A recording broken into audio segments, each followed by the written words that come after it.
Even in the echelons of power in Israel, a few people, the echelons of power in the United States. And I've brought to you some of the mutiny that's been going on with various staff from the White House to the State Department saying they'll no longer be a part of this. Obviously, you have military personnel like Bushnell turning against this genocide in various ways. Even the former prime minister of Israel, I repeat, the former prime minister of Israel, Ehud Olmert, put out an opinion piece in Haaretz. Haaretz is the more left-wing newspaper in Israel. An opinion piece titled Netanyahu's Messianic Coalition Partners Want an All-Out Regional War. Gaza is just a first step. He says the ultimate aim of this gang is purging, read ethnic cleansing, the West Bank of its Palestinian inhabitants, cleansing the Temple Mount of its Muslim worshippers, and annexing the territories to the state of Israel. This aim will not be achieved without extensive,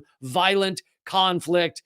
Armageddon. And Armageddon's sick of this, I think, is what that was his initial title. They asked him to change that because they just didn't feel it fit the tone. This is the goddamn former prime minister saying that this is not okay. This is genocide. I mean, he calls it cleansing. He calls it ethnic cleansing. To me, that is, you're seeing this more and more, and this should be all over mainstream media. This should be a major, and I mean U.S. mainstream media. This should be a major story in U.S. mainstream media. The former prime minister, even the former prime minister of Israel, is calling this ethnic cleansing. He's saying they want a regional war, which I've talked about how Israel does want a regional war. Now, they have to be careful about how they do that because they need the U.S. to be involved in it. If they were to just go up against Iran or Hezbollah alone, and there has been some tit for tat with Hezbollah, but it's not an all-out war. But if they went up against them alone, it would be catastrophic to Israel. So instead, Israel wants to draw the U.S. into a regional war, in which case then Israel would be by far the more powerful, at least, alliance with the United States. But so far, it's just been a tit for tat with Hezbollah. But anyway, back to the fact that you have the former prime minister calling this ethnic cleansing. He used the word cleansing.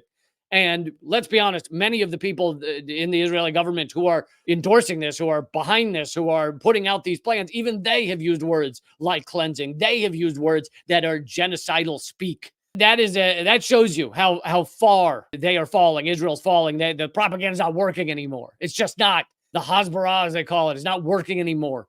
Even having Wonder Woman as genocide Barbie, even having Wonder Woman promote this genocide is not succeeding. Most of Americans want a ceasefire at minimum. I've brought to you the polling showing that Israel across the world has gone from a positive view in many countries to a negative view. And from the countries that already had a negative view of the apartheid state of Israel, it has gone to a completely negative view, even more negative view.